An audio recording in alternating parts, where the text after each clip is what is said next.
Oh, hey. Hey, thanks for meeting me here on such short notice. This place isn't bugged, is it? Bugged? Wait, Jamie, what's going on? It's just, you're my only lawyer friend, and I need your professional opinion. Do you see that brand new Hyundai Tucson out there? Yeah? That's all I paid for it. I think I need to get back to you on that. Do you know what you want? Yeah, I do now. Deal's so right, it almost feels wrong. Get the car or SUV you've always wanted, plus America's best warranty at the Hyundai Getaway Sales Event. The guilt is real, but so is the savings. Listen, I don't want to get in your business, but if that's all she paid for it, I'll have what she's having. It's a great day for a new Hyundai at the Hyundai Getaway Sales Event going on now. Get 0% APR for 60 months, plus 0 payments for 90 days on all Hyundai Palisade, Santa Fe, and Santa Fe hybrid models. And check out our other great deals at your Hyundai dealer today. Offer ends September 2nd. Call 562-314-4603 for details.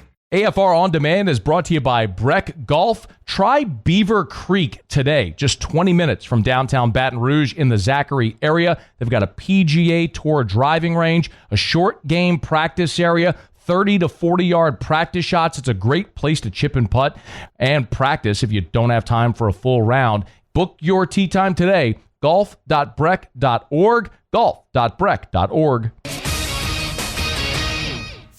Matt Moscona. I'm very important. After further review. Say it one more time. After further review with Matt Moscona. And here we go. Live from the Mercedes-Benz of Baton Rouge studio. Let's ride! Woo!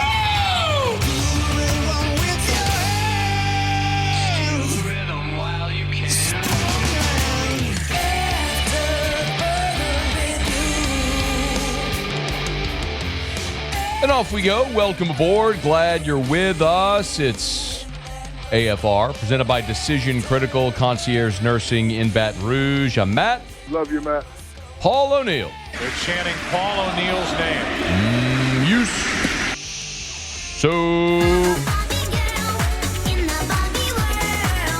And Mr. Toby Tomplay.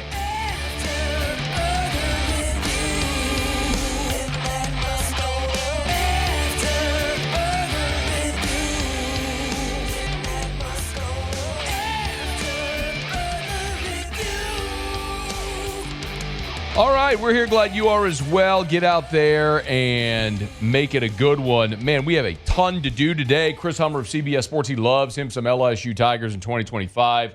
Get to that in 15 minutes. Seth Wickersham has written a book, which includes Colin Hurley. We'll get to that next hour. Tulane running back Maurice Turner. Lee Sterling is here next hour as well. Mike Triplett in hour 3. My goodness, we are jam-packed today. But let us begin as we do every single day. It's time to pop the top on another edition of AFR with Bud Light. Drink easy. We are approaching the start of a new college football season, and after this, there is a ton of ambiguity about what the rest or the future of the SEC football scheduling will look like. This has been an ongoing conversation since it was announced that Texas and Oklahoma were coming into the league, and apparently we are nearing a conclusion and a decision. Obviously, you know the SEC plays 8 league games right now. The decision is, do they stay at 8? Do they go to 9? And that is something that the SEC has not been quick to make a decision therein. Greg Sankey was on AFR at SEC Football Media Days and said this on this show. There are steps to that. So December would be our schedule show. We've done that the last couple of years. Okay. The decision has to come pretty soon. The decision on the format. So you're asking about the announcement of what format we'll use to fill out the schedule. Shot clock's running down. If you want to have a December show announcing your schedule for 2026, you got to know which format it's going to be. Well, Ross Dellinger on Twitter a bit ago writes a thread. In meetings this week, SEC executives moved closer to adopting a 9-game conference football schedule, sources tell Yahoo Sports. The decision remains with the presidents, who are expected to meet soon on the issue. There's a few more tweets in the thread that he notes. Momentum for a 9-game SEC schedule grew this spring, coinciding with the emergence of a 4-4-2-2-1 college football playoff format. It seemed to fade after coaches rejected the format. However, combined with the added ESPN money and potentially ease CFP talks, SEC leaders are inching closer to adopting 9. According to previous modeling of 9-game conference schedules, a debate the league has held for 4 years now, each SEC school would play 3 permanent opponents and 6 rotating each season.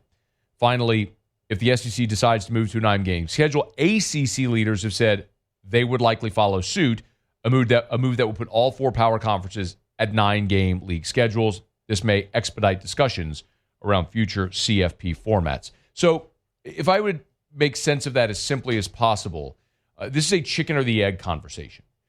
The SEC was not going to go to 9 without guaranteed additional TV revenue and without an expanded playoff. Understand, if you go to 9, you are guaranteeing half of your league another loss.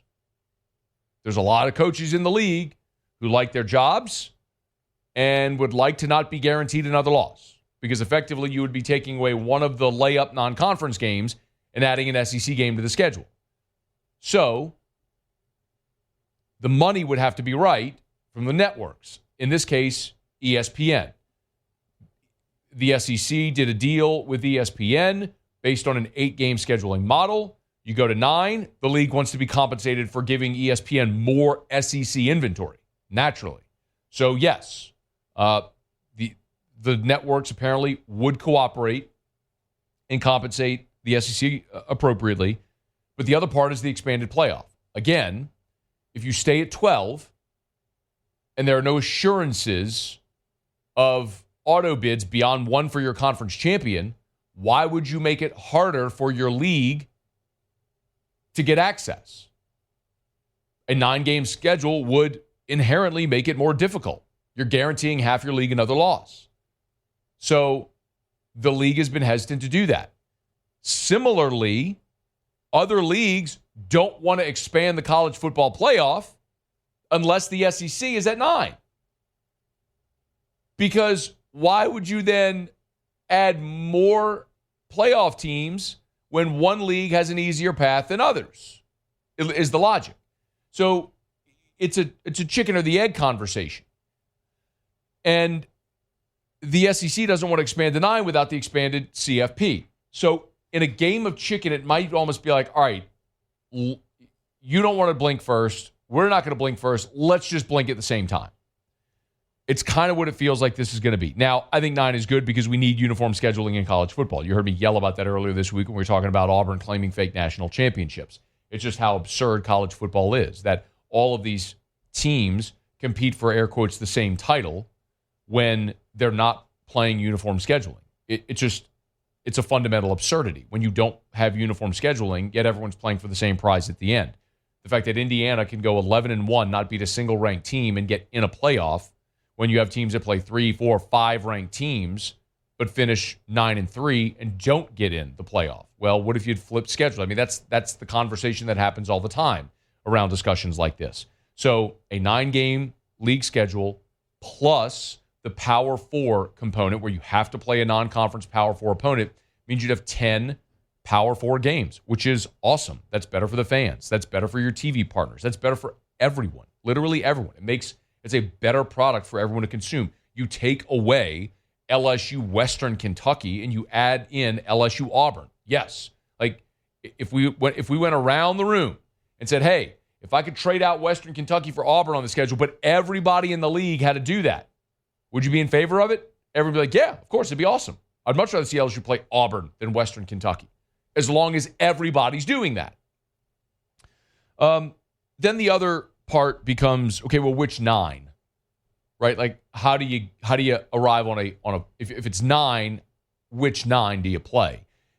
And Ross noted in that tweet that it's a 3-6 model, 3 permanents and 6 rotating opponents. So in that instance, every year your 6 would rotate, or every other year your 6 would rotate. So you'd play the 3 permanents and then 6 home, 6 away, and then the next year 6 home, 6 away. So over a 4-year period, you would play every team in the league home and away. So I guess that's one way to do it. I still think permanent opponents are dumb. They're inherently inequitable. You hear me say that word all the time, but that's something that I stick to. I want equitable scheduling. It's not equitable when LSU plays Florida every year and Ole Miss plays Vanderbilt. It's just not the same. So I think it should. I don't think there should be permanent opponents. I don't give a rip if Alabama and Auburn play every year. I don't give a darn about the Deep South Oldest rivalry. I don't care about the third Saturday in October with Tennessee and Bama. And truthfully, nobody outside of those fan bases care either. Is it fun to sit there and watch it? Sure. But what if you had Alabama and Georgia playing in a very meaningful game late in the season? Or you had LSU and Texas playing in a meaningful late game? All I want is equitable scheduling. And I understand there's rivalries that everybody wants to protect, and it's the pageantry of college football and all that stuff. But I would rather have equitable scheduling across the board. It's coming from someone who went to a school and cheers for a school that doesn't have a traditional rival. So yes, Alabama and Auburn and Texas A&M and Georgia and Florida are all going to feel differently about that.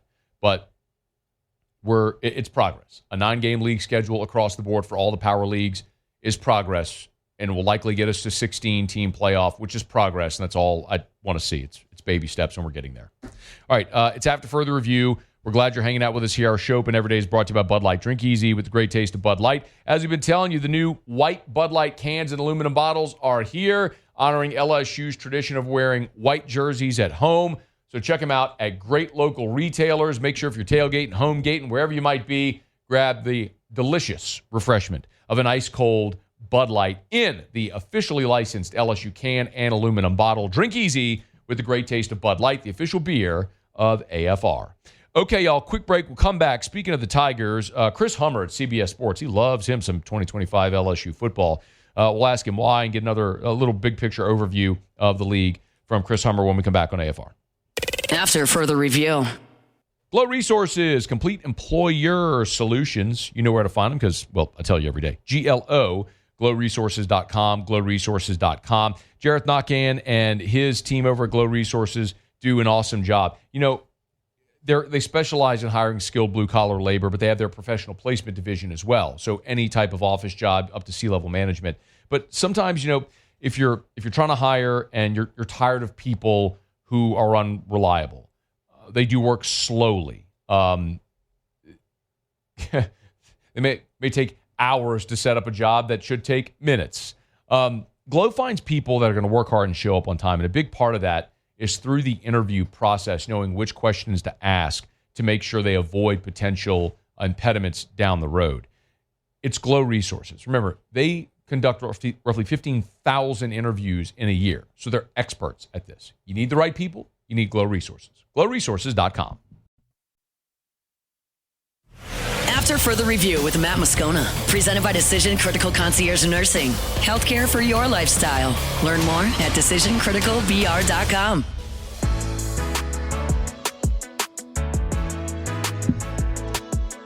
I often say a lot of times fans seek affirmation, not information.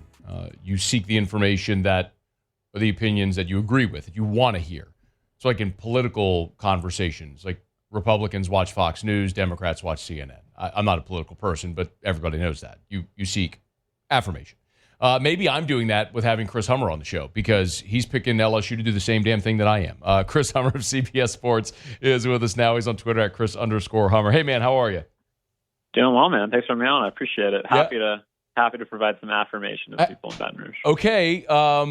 Your piece up at CBS Sports, your bold prediction is that LSU loses week 1 against Clemson but wins the SEC, which is the exact same thing that I'm picking. How did you land on that?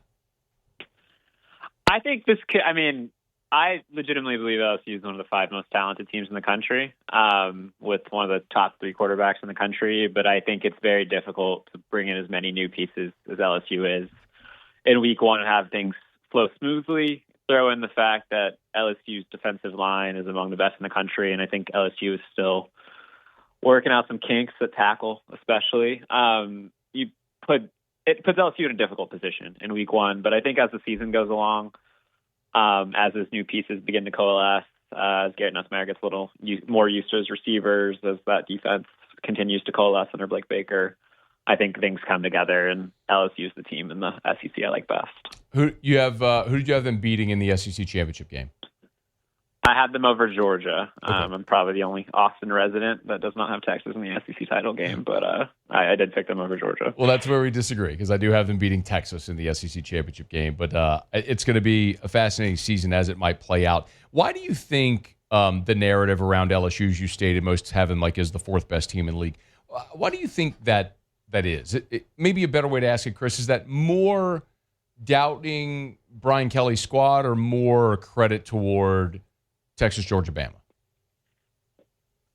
I think it's the precedent that Texas, Georgia, especially the last couple of years, have proven, and then I think Alabama kind of gets the benefit of the doubt after a weird season last year in year one under Kalen DeBoer, as opposed to Brian Kelly, who's yet to show the ability to compete at a national title level, at least at LSU. Obviously, did that plenty at Notre Dame in a previous time, and I think LSU's additions, while I believe are excellent, are still theoretical in a way because they haven't done it in an LSU uniform and they haven't done it on that roster. And improvements by that defense are still theoretical. I mean, that was a unit last year that was around, 90th nationally in yards allowed per play. Like, I think it has a chance to be a top 40, top 30 unit this year based on what I've heard about the defense, but like it hasn't happened yet. So I think when you're picking nits and you're talking about Georgia and Texas, two teams that have been in regular contention for national championships the last couple of years, and Alabama, a team only 1 year removed from being in the playoff.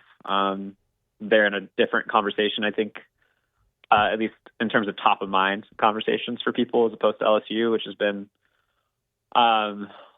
less in the national spotlight the last couple of years. You mentioned that LSU might be the most underlooked or overrated team. The flip side of it is, or underrated, I should say, you think that Texas is probably maybe the most overrated team? Why? I actually, so before we came onto this, I was reviewing the article that I didn't put together. I only contributed to. I definitely did not pick Texas as my most overrated team. I don't really know why that You have a bone to pick with the editor then. Yeah, I actually do. I messaged him right before this call. I actually picked South Carolina as my most overrated team. Okay. By the way, I got South Carolina 7-5, Chris. I mean, if you just want to trade notes, we could do that. We are thinking on a similar This way. is like the Parent Trap, where the twins just trade places. You come host my show, I'll write for you. It's the same info. Beautiful. I think my editors would probably be pretty happy with that. I don't know if your listeners would be as thrilled with the trade. Depends who you ask. But yeah, man, it's hard for me to like it's weird to say that about South Carolina, top 10 quarterback in the country, maybe best defensive player in the country in Dylan Stewart. I mean, Caleb Downs would be my number one pick, but he'd be in the top 5, like 2 elite pieces, but they're just question marks at every other position on that roster. For South Carolina, I think it's very difficult. Like, they quietly had the best defense in the SEC last year, in my opinion. Certainly the best front four, and they lost a ton from that side of the ball. I think the offense is going to have to take a really big step, and they didn't really invest in wide receiver in the transfer portal. Their biggest transfer portal addition at running back is likely not going to be able to play due to eligibility stuff. The offensive line still has questions. The schedule is always really difficult for South Carolina. Like, that's just a team that I think is much more likely to end up at 7-5 than they are at 9-3 by the end of the season. Chris Hummer is our guest. You can get him on Twitter at Chris_Hummer, CBS Sports, of course, and 24/7. Alabama's one that's in that mix that we talked about as well, right? The ones that sort of get the benefit of the doubt. Where do you fall on a projection for Kalen DeBoer in year 2? I'm more bullish on this Alabama team than I was last year. Man, we were doing so good, Chris.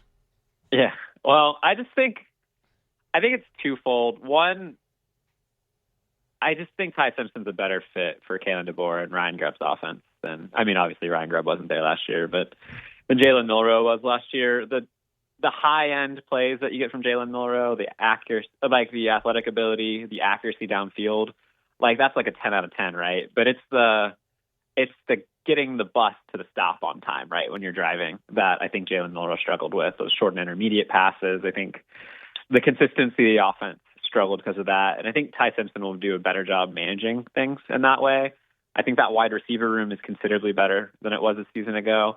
And I think it's really defensively where Alabama, I feel much better about coming to the year. That secondary was such a big question mark going into last year. I think it's going to be one of the best secondaries in the SEC this season. Yes, I do have some questions about where Alabama's pass rush comes from outside of LT Overton, but last year we didn't even know LT Overton would emerge, and we had nothing but questions about that group. I think the linebackers there are going to be some of the best in the SEC too. So, yeah, I mean, like the SEC is a difficult schedule. Yeah, Ty Simpson has a lot to prove, but I think when you just kind of look at the board and how it shapes up for them, the depth chart, like it's just in a better place than it was a season ago. And the talent is still top 5 in the country. And you put those two things together, and I think you have an Alabama team ready to be back in the playoffs. Is there a team outside of that Georgia, Texas, Bama, LSU that you think could surprise and maybe make a playoff run like Tennessee did a season ago? If I had to put my money on a team to do that and surprise people, it'd be A&M. I think A&M has just been ignored in the national conversation this offseason for whatever reason. And, I mean, they were, like a game away from being the SEC championship game last year. I think it's very dependent on what Marcel Reed can do. But talking to people around that program, both privately and publicly, like they're very bullish on the offseason Marcel Reed's had. He needs to take a pretty significant step, but he'll have more help. That wide receiver room is considerably better than it was a season ago. They created almost no explosive plays. Then they brought in Mario Craver and Casey Concepcion, brought in a new tight end room almost completely. They'll have one of the better offensive lines in college football. And I think that unit is ready to take a step. And if that happens, like I can certainly see A&M enter that mix. I think the other two teams I would think about in terms of a playoff spotlight in the SEC are Auburn and Florida, but they have a lot more to prove, in my opinion. So I'm not quite ready to pick them to go to the playoffs yet, but A&M is a team that I think is undervalued going into this year. Chris, how many SEC teams do you think make the playoff this year? I think it's 4. I think in this current system, 4 is probably the ceiling and the floor for one league. I mean, 4 is probably the ceiling and the floor for the SEC most years. I just think there's going to be 4 teams at 9-3 or better, maybe 5, and 4 of those teams get in just because of the strength of schedule that comes with the league and the reputation that does. 9-3 will be fascinating to see if a team gets there, right? Because last year, sort of that benchmark, that delineation point was 10-2. It'll be fascinating to see if we get to a point where a 9-3 team can earn an at-large bid. But pretty soon, we're going to get to stop talking about it and actually get to go watch games and let it all play out. We're looking forward to that. Make sure you follow Chris on Twitter at Chris_Hummer, CBS Sports, and 24/7, of course. Hey, man, we appreciate the time. Thanks so much. Absolutely. Thank you. All right. It's our pleasure. It's After Further Review. We're brought to you by the Williamson Eye Center, 924-2020, 924-2020, or WilliamsonEye.com. That's WilliamsonEye.com for the Williamson Eye Center. Remember, school's back in session. Make sure you schedule your eye exam for your kiddos. Make sure you take your children for their annual eye exam. If you haven't done that yet, it's a great time to do it. The start of school is a good reminder. And with 8 locations around Greater Baton Rouge, there's a Williamson Eye Center location near you. Whether it's in Baton Rouge, if it's River Parishes in Lutcher, if it's in Denham Springs, if it's in Zachary or in St. Francisville, you're never far. And of course, if you want to ditch the contacts and glasses forever, Dr. Blake Williamson, they've got a refractive procedure that can help. And people come from all over. And I've talked to Dr. Blake and so many people in the office. People come from out of state to the Williamson Eye Center to have their LASIK, their PRK, their custom lens replacement, in part because many instances, Dr. Blake is doing first of its kind type procedures over at the Williamson Eye Center. And just because he's been doing it for so long, he's the most experienced, most accomplished, best. And of course, you want the best. You want the Williamson Eye Center. 924-2020, 924-2020, or WilliamsonEye.com. I appreciate Chris for joining us there. He and I agree on a lot. He's got LSU Georgia in the SEC championship game, which is interesting. He has LSU beating Georgia.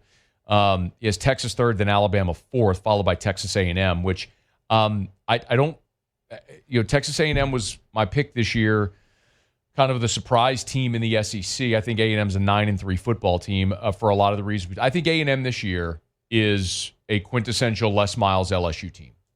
I think they are great offensive line, stable of very good backs, strong defense, probably not going to be able to beat you through the air like a modern offense would.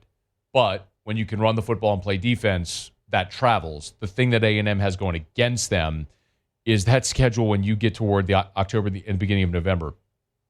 They play 3 consecutive road conference games, bookmarked or booked ended by home games against Florida and South Carolina. I mean, this stretch of Texas A&M schedule, I mean, it's the thing why when I look at A&M, it's hard for me to pick them any better than 9-3. After UTSA and Utah State, week 3, they're in South Bend against Notre Dame. Now, I don't know what Notre Dame's going to be this year. They lost a ton off of last year's national runner-up. But then after Notre Dame, they have an open date. Then they play Auburn, Mississippi State, Florida, then the gauntlet at Arkansas, at LSU, open date at Missouri, South Carolina. Then they go Samford, at Texas, and Austin. I mean, that's just 5 road conference games in your final 7, and the 2 at home are Samford and number 13 South Carolina. And that doesn't even include Florida, Auburn, and at Notre Dame on the schedule. That's just, if it doesn't happen for the Aggies this year, I think a big reason is just going to be that schedule. I mean, they will have impressive wins this year, but I think the losses, they at least get to 3 losses just because of how that schedule plays out. All right, it's after further review. Our Thursday shows are presented by Decision Critical Concierge Nursing in Baton Rouge. Remember, summer heat is here. Stay hydrated. IV hydration therapy. Their expertly trained nurses at Decision Critical will come to you at your home, your office. I've gotten IVs here in studio before. They also do therapeutic phlebotomy. So a lot of men who are on hormone therapy, you have to give blood so that way you keep your red blood cell count low, or it doesn't get elevated, I should say. Instead of going to a blood bank or inconveniencing yourself, they can come to your home, your office, knock that out quickly. It's Decision Critical Concierge Nursing in Baton Rouge, decisioncriticalbr.com. All right, y'all, it's after further review. Let me knock out a quick break. We'll go around the SEC. We are welcoming back today Lee Sterling of Paramount Sports. Lee joined us last year all during the football season. It was a very popular segment. Lee gives out picks and best bets. So he'll be with us at the end of hour number 2 today. Give us some picks for the opening weekend of college football. So we're looking forward to having Lee. Tulane running back Maurice Turner. ESPN Seth Wickersham's here in about 45 minutes from right now. Mike Triplett in hour 3. I mean, we are jam-packed today. A ton to do. Thanks for hanging out here on AFR. AFR. The new agent225.com is here. So log on to agent225.com. Agent225.com. If you're thinking of selling your home, log on to agent225.com. The most user-friendly website in real estate has gotten a facelift. It's gotten added features on it now as well. It has never been easier to buy a home, to sell a home. You want to figure out your home, your property value right now? It's simple. Right there on the homepage, you'll see it says home value. Type in your address, and in seconds, you will get an estimate of what your home is worth today. You can get it all right now on the totally redesigned agent225.com, agent225.com. Listen, if you need to sell your home, you want to hire the realtor that sells more homes than anyone, that's Darren James. 335-7666, 335-7666, or the newly designed agent225.com. Think real estate, think Darren James. After further review with Matt Moscona, presented by Decision Critical Concierge Nursing. Healthcare for your lifestyle. Learn more at decisioncriticalbr.com.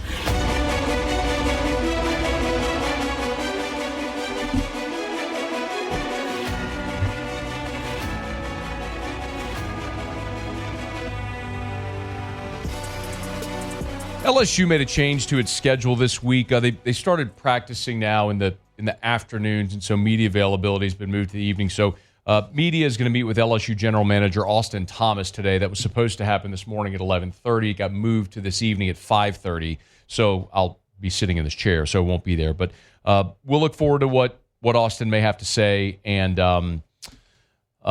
if anything relevant does happen while we're on air, we'll certainly discuss it in hour number 3. But Brian Kelly, when he met with reporters earlier this week, talked about how much Austin Thomas does within the program and how that sort of takes a lot off of his plate as the head coach.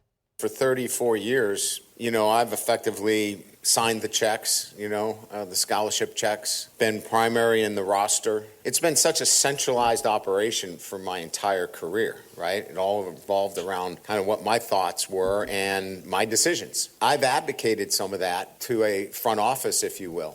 Now, I don't want to paint the picture that I'm not involved in those decisions, but we've hired a great GM and a front office staff that can handle a lot of that stuff for me, which allows me to stay focused on our players, because there's no way I could be negotiating contracts and, working towards some of the creative ways through revenue sharing on a day-to-day basis.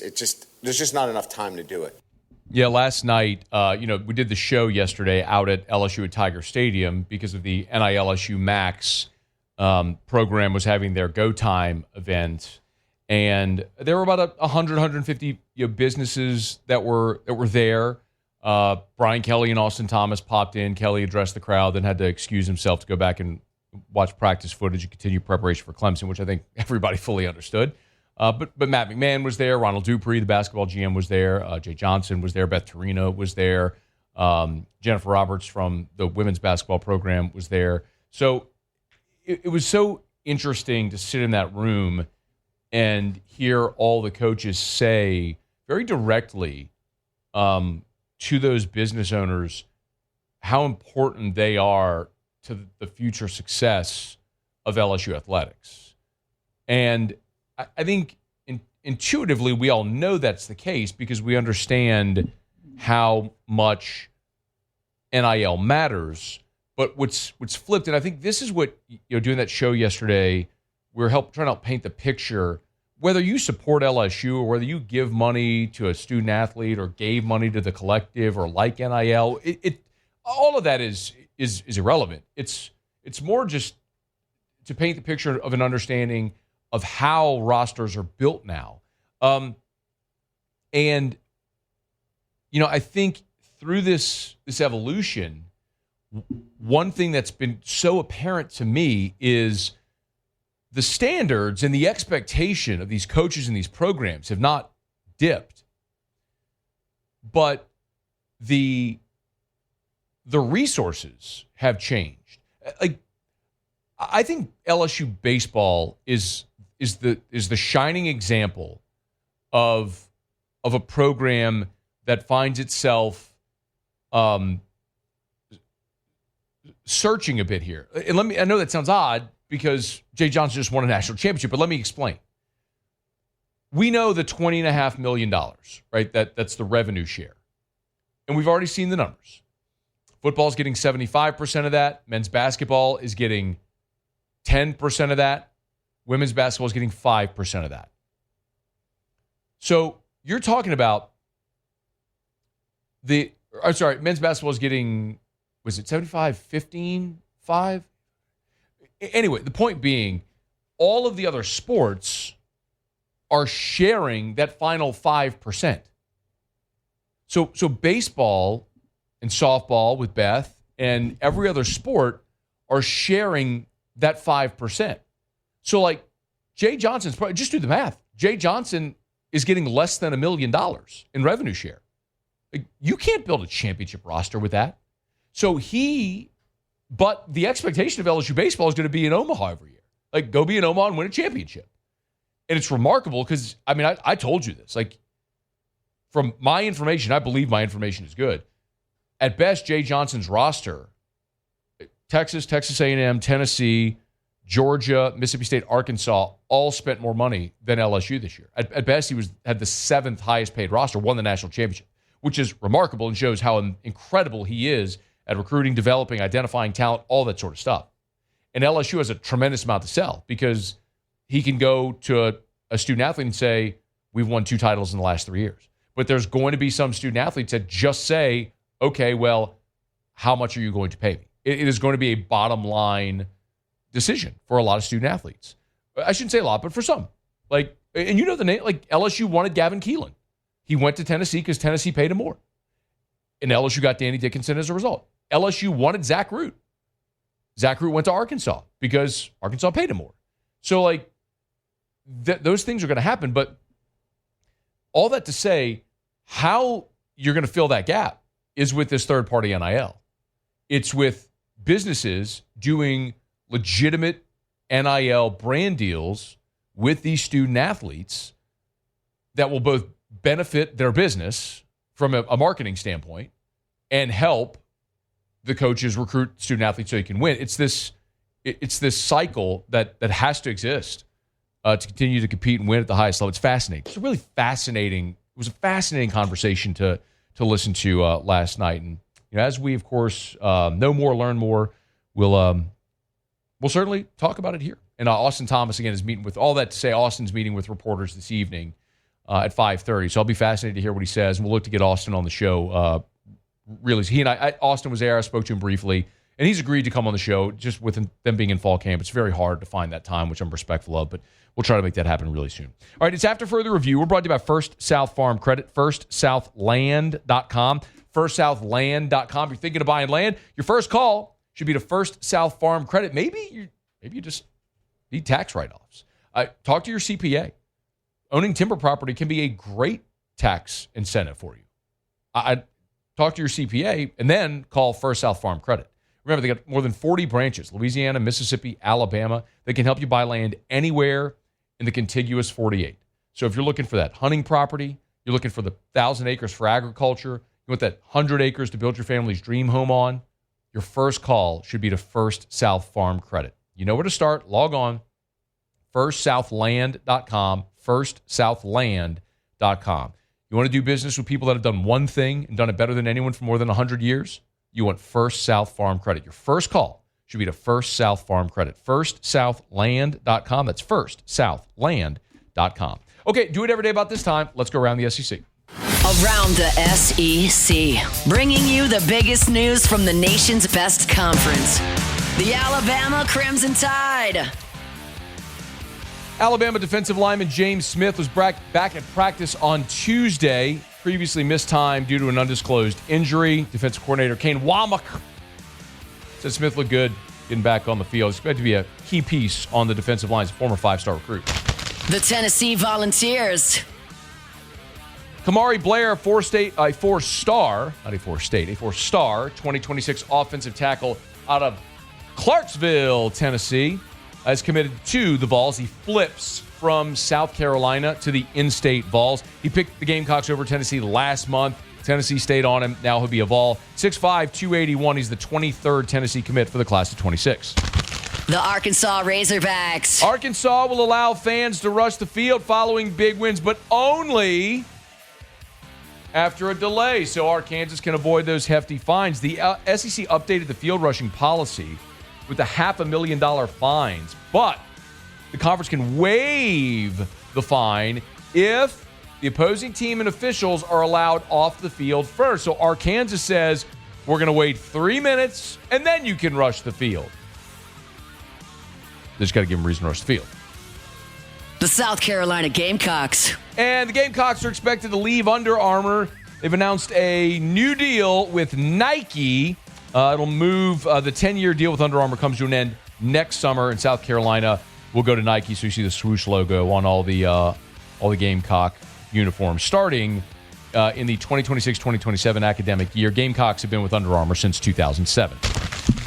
Okay, there you have it. That is Around the SEC. We're brought to you by Shaw Bills Tire and Auto Service, ShawBillsTire.com, with locations all over South Louisiana. You're never far from a Shaw Bills location. Remember, they've been around since 1968. If you need tires, you need Shaw Bills. They're the best. I was talking to my buddy Martin yesterday over at Shaw Bills. They've got their kickoff special going on right now. Michelin and Toyo for the rest of this month.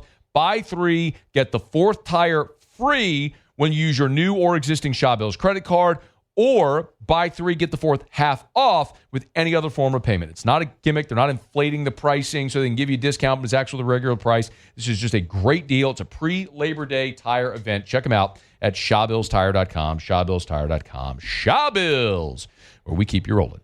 Okay, y'all, it's After Further Review. I do want to talk about the Saints trading for a wide receiver and possibly a running back next. That's coming up in 15 minutes from right now, after the top of the hour. We'll come back. We'll do Tigers and the Pros. Remember, we're starting our football content, so Lee Sterling will be here at the end of hour number 2 to give his best bets for the weekend. So Muse will have Tigers and the Pros when we come back on AFR.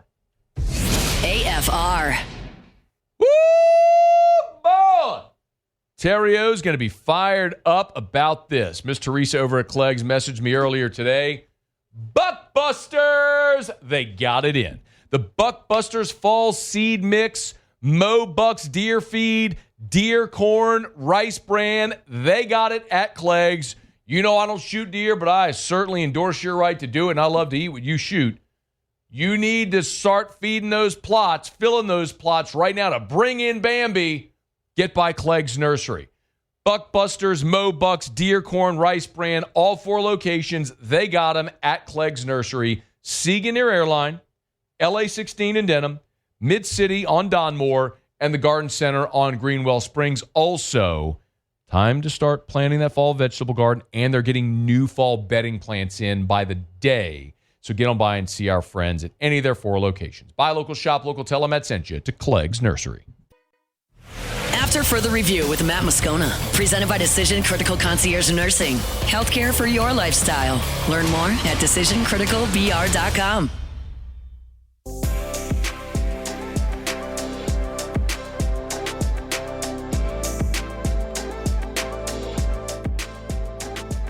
Hey, Muse.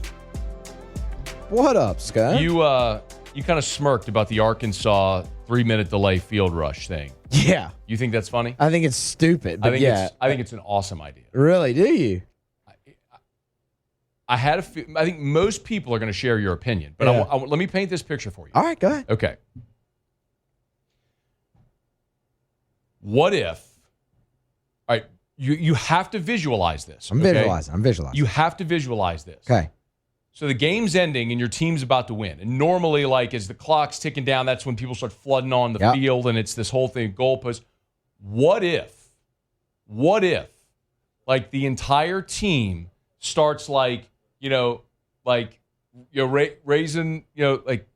arms in the air, and then as soon as the clock hits 0, the big scoreboard, boom, giant numbers, 3 minutes. And then it becomes this 3-minute crescendo of a countdown.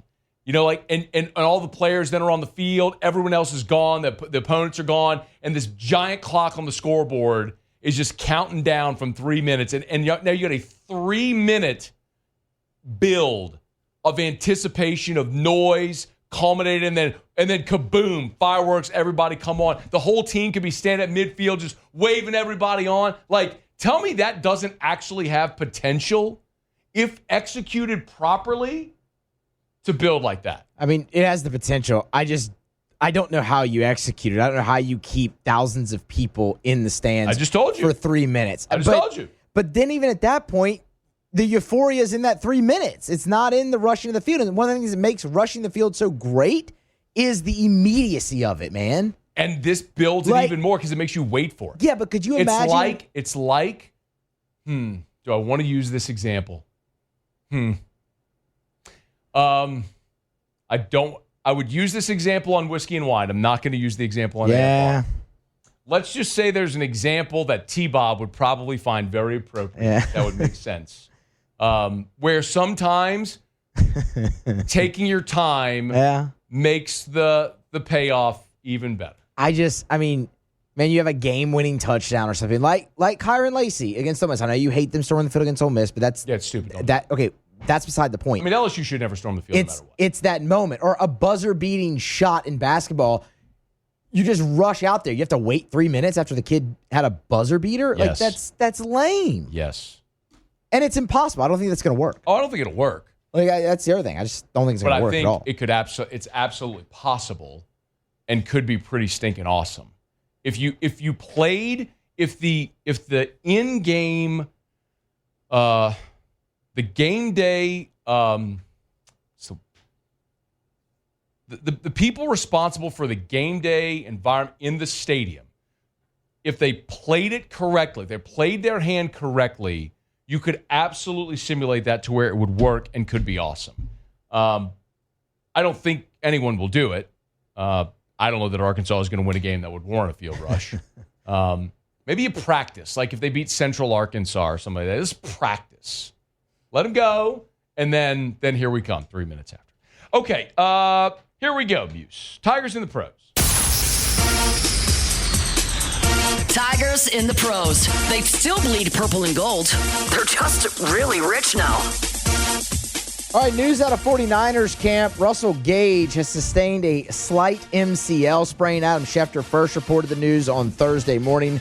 49ers GM John Lynch later confirmed it. Not serious, only expected to keep Gage out for a week to 10 days, but it's another big injury to a growing list for the 49ers. The Texans signed long snapper Blake Ferguson on Wednesday, former sixth-round pick of the Dolphins. Played in 72 games in Miami, but was released earlier this year. Now will be a member of the Texans. Malik Neighbors has returned to practice for the New York Giants. That's big. Obviously, he had missed the first 2 weeks of training camp, including their first 2 preseason games. Was a back injury. He was also sidelined in the spring by a toe, but he's back. The Braves claimed Jake Fraley off of waivers, so he now is a member of the Atlanta Braves. Dylan Cruz was 1 out of 3 last night, scored twice with an RBI and a double. And then Jaden Hill back on the mound for the Colorado Rockies. Pitched an inning a night ago against the Dodgers. Did not give up an earned run, punched out 1. Paul Gervais was on the other side for the Dodgers. 2 innings, 1 run, 2 Ks. That's Tigers in the Pros. Presented by Parish Restoration. Kill mold, remove odor. ParishRestoration.com. Patented non-toxic dry fog. Got mold in your building, commercial building? Parish Restoration. In your home? Parish Restoration. Look up at the air vent. You see a lot of times where condensational buildings, those little black specks, that probably is mold. Called Parish Restoration. Healthier for your family, for your guests, your clients, your customers, patrons, whatever type of commercial building or your residential home, Parish Restoration can help. Give them a shout. It's cost-effective. It's efficient. It's Parish Restoration. Go to ParishRestoration.com, ParishRestoration.com. Kill mold, remove odor, ParishRestoration.com. Okay, y'all, hour number 2 coming up right after Sports Center. Don't you move. AFR. AFR is brought to you by Rouse's, where all this football season, pretty excited that they are going to help you cover the spread. You're going to hear me talk tons about that because this tailgate season, you want to make sure that you cover the spread. If you want sandwich trays, Rouse's. You want little miniature meat pies, Rouse's. Ribs, platters, Rouse's. You want some meat to throw on the meat burgers to throw on the grill at your tailgate, Rouse's. You need all your chips and dips and finger foods and sides and fruit trays and veggie trays, Rouse's. You need your beer and your bourbon and your wine and everything you're going to have out at your tailgate, Rouse's. Ice, Rouse's. You want beautiful floral centerpieces for your tailgate or at your home, whatever, maybe, Rouse's. They got it all. Desserts, Rouse's. This season, tailgate, home gate, game watch, let Rouse's help you cover the spread. Rouse's.com. Rouse's, this feels like home.